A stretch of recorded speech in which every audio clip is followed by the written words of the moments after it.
ಎಲ್ಲರಿಗೂ ನಮಸ್ಕಾರ. ಮಾನ್ಯ ಹೆಸ್ಕಾಂ ಎಂಡಿ ಅವರಿಗೆ ಸನ್ಮಾನ್ಯ AW ಅವರಾಗಿರುವಂತಹ ಕಾಡ್ರಕೊಪ್ಪ ಅವರ ಮೂಲಕ ಮನವಿಯನ್ನ ಸಲ್ಲಿಸ್ತಾ ಇದ್ದೀವಿ. ಮಾನ್ಯ ಸೂಪರಿಂಟೆಂಡೆಂಟ್ ಇಂಜಿನಿಯರ್ ಅವರಿಗೂ ಕೂಡ ಇವರ ಮೂಲಕನೇ ಮನವಿಯನ್ನ ಸಲ್ಲಿಸ್ತಾ ಇದ್ದೀವಿ. ಈ ಭಾಗದ ರೈತರ ಬೇಡಿಕೆ ಏನಿದೆ ಅಂದ್ರೆ, ಏನು 3 ಫೇಸ್ ವಿದ್ಯುತ್ ಅನ್ನ ನಿರಂತರವಾಗಿ 7 ಗಂಟೆ ಕೊಡಬೇಕು ಅಂತ ಹೇಳಿ ಸರ್ಕಾರದ ಆದೇಶ ಇದ್ರೂ ಕೂಡ ಕುಡಚಿ ಮತಕ್ಷೇತ್ರದಲ್ಲಿ 3 ಫೇಸ್ ವಿದ್ಯುತ್ ಅನ್ನ ನಿರಂತರ 7 ಗಂಟೆ ಕೊಡ್ತಾ ಇಲ್ಲ. 4 ರಿಂದ 5 ಬಾರಿ ವಿದ್ಯುತ್ ಅಲ್ಲಿ ಪೂರೈಕೆಯಲ್ಲಿ ವ್ಯತ್ಯಯ ಆಗ್ತಾ ಇದೆ. ಸರ್ಕಾರದ ಆದೇಶಕ್ಕೆ ವಿರುದ್ಧವಾಗಿ ಅಧಿಕಾರಿಗಳು ನೀವು ಇಲ್ಲಿ ಕೆಲಸ ಮಾಡ್ತಾ ಇದ್ದೀರಿ ಅಂತ ಹೇಳಿ ಆರೋಪವನ್ನ ಮಾಡ್ತಾ ಇದ್ದೀವಿ. ಅದೇ ರೀತಿ ಉಣ್ಣಿ ಬಸವೇಶ್ವರ ತೋಟದಲ್ಲಿ ಸುಮಾರು ಆ ಸರ್ಕ್ಯೂಟ್ಗೆ 170ಕ್ಕಿಂತ ಹೆಚ್ಚು ಟ್ರಾನ್ಸ್ಫಾರ್ಮರ್ಗಳು ಇದ್ರೂ ಸಹ ಅಲ್ಲಿಗೆ ಟಾರ್ಗೆಟ್ ಫಿಕ್ಸ್ ಮಾಡಿರುವಂತದ್ದು ಆ ಸರ್ಕ್ಯೂಟ್ಗೆ ಕೇವಲ 40 ಆಂಪ್ಸ್ ಮಾತ್ರ. ಆ 40 ಆಂಪ್ಸ್ ಟಾರ್ಗೆಟ್ 170 ಟಿಸಿಗಳಿಗೆ ಸಾಕಾಗೋದಿಲ್ಲ. ಅದನ್ನ 80 ಆಂಪ್ಸ್ ಮಾಡಬೇಕು. ಅದೇ ರೀತಿ ನಮ್ಮ ಆರೋಗ್ಯರಿಯ ಎಷ್ಟು ವಾರ್ಡ್ ನಂಬರ್ ಅದು ಕುರುಬಗೋಡಿ ಭಾಗಕ್ಕೆ ಕೇವಲ 20 ಆಂಪ್ಸ್ ಅನ್ನ ಕೊಟ್ಟಿದ್ದೀರಿ. ಅದು ಸಾಕಾಗೋದಿಲ್ಲ. ಅದನ್ನ 40 ಆಂಪ್ಸ್ ಮಾಡಬೇಕು ಅನ್ನುವಂಥದ್ದು ಬೇಡಿಕೆ ಇದೆ. ಹಿಂದೆ ಬಿಜೆಪಿ ಸರ್ಕಾರ ಇದ್ದಾಗ ನಿರಂತರ 7 ಗಂಟೆ 3 ಫೇಸ್ ವಿದ್ಯುತ್ ಗುಣಮಟ್ಟದ ವಿದ್ಯುತ್ ಬರ್ತಿತ್ತು.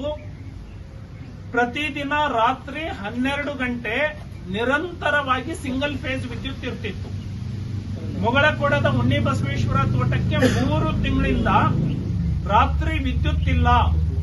ಹೇಳಿದ್ರೆ ಆ ಹುಕ್ ಹಾಕಿ ನೀವು ಮೋಟರ್ ಅನ್ನ ಸ್ಟಾರ್ಟ್ ಮಾಡ್ತಾ ಇದ್ದೀರಿ ಅಂತ ಆರೋಪ ಮಾಡ್ತಾರೆ. ಹೌದು, ಬರಗಾಲ ಬಂದಿದೆ. ರೈತರ ಬೆಳೆ ಕಣ್ಣೆದುರಿಗೆ ಒಣಗ್ತಾ ಇದೆ. ರಾಯಬಾಗ ತಾಲೂಕಲ್ಲಿ 86,880 ಹೆಕ್ಟೇರ್ ಪ್ರದೇಶ ಬಿತ್ತನೆ ಆಗಿದೆ. ಕಬ್ಬು, ಅರಿಶಿಣ, ಮೆಕ್ಕೆಜೋಳ ಇವನ್ನ ಬೆಳೆದಿದ್ದಾರೆ. ಆ ಬೆಳೆಯನ್ನ ಉಳಿಸ್ಕೊಳ್ಬೇಕು ಅಂದ್ರೆ ರೈತರು ಅನಿವಾರ್ಯವಾಗಿ ಪಂಪ್ಸೆಟ್ ಹಚ್ಚಬೇಕಾಗತ್ತೆ. ಈ ಸಂದರ್ಭದಲ್ಲಿ ಸರ್ಕಾರದ ಜವಾಬ್ದಾರಿ.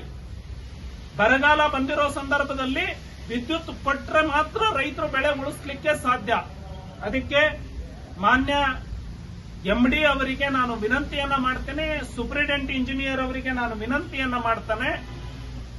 3 ದಿನದ ಒಳಗಾಗಿ ಈ ಸಮಸ್ಯೆಯನ್ನ ಬಗೆಹರಿಸಲಿಲ್ಲ ಅಂದ್ರೆ ಸಾವಿರಾರು ಜನ ರೈತರನ್ನ ತೆಗೆದುಕೊಂಡು ನಾವು ಪ್ರತಿಭಟನೆ ಮಾಡ್ತೇವೆ.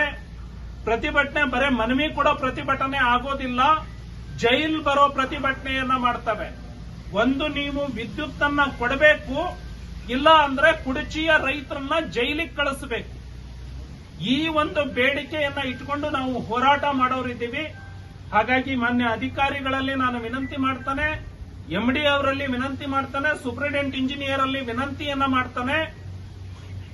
ರೈತರ ಬೇಡಿಕೆಯನ್ನ ಈಡೇರಿಸಬೇಕು. 3 ದಿನದ ಒಳಗೆ ಈಡೇರಿಸಬೇಕು.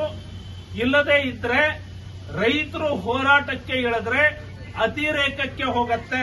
ಹಾಗಾಗಿ ಕುಡಚಿ ಮತಕ್ಷೇತ್ರದ ರೈತರಿಗೆ ಬಹಳಷ್ಟು ತೊಂದರೆ ಆಗ್ತಾ ಇರೋದನ್ನ ತಾವು ಬಗೆಹರಿಸಬೇಕು ಅಂತ ಹೇಳಿ ಮಾನ್ಯ AW ಅವರು ಕಾಡ್ರಕೊಪ್ಪ ಅವರ ಮೂಲಕ ನಾನು ವಿನಂತಿಯನ್ನ ಮಾಡ್ತಾನೆ. ಎಲ್ಲಾ ಅಧಿಕಾರಿಗಳಿಗೆ, ನೀವು ರೈತರಿಗೆ ತೊಂದರೆ ಕೊಡ್ತಾ ಇದ್ದೀರಿ. ಟ್ರಿಪ್ ಆದ ತಕ್ಷಣ ರೈತರು ಯಾರಾದ್ರೂ ಫೋನ್ ಬಂದ್ರೆ, ನೀನು ಮೋಟರ್ ಚಾಲು ಮಾಡಿದೀಯಾ, ಸೊಳ್ಳೆ ಕಡಿಸ್ಕೊಂಡು ಮಲಗೋ, ಕತ್ಲಲ್ಲೇ ಮಲಗೋ, ಕರೆಂಟ್ ಕೊಡಲ್ಲ ಅಂತ ಹೇಳ್ತೀರಿ. ಮತ್ತೆ ಬೆಳೆ ಒಣಗುವಾಗ ನಾವು ಸ್ಟಾರ್ಟ್ ಮಾಡಬೇಕಲ್ಲ, ನಮ್ಮ ಅನಿವಾರ್ಯತೆ ಇದೆ. ಅದಕ್ಕೆ ನೀವೆಲ್ಲರೂ ರೈತರ ಬೇಡಿಕೆಗೆ ಸ್ಪಂದಿಸಬೇಕು ಅಂತ ಹೇಳಿ ನಿಮ್ಮೆಲ್ಲರಲ್ಲೂ ಕೂಡ ನಾನು ವಿನಂತಿಯನ್ನ ಮಾಡ್ಕೊಳ್ತೇನೆ. ಎಲ್ಲರಿಗೂ ನಮಸ್ಕಾರ. ನಮ್ಮ ರೈತರ ಬೇಡಿಕೆಯನ್ನ ಈಡೇರಿಸಿ.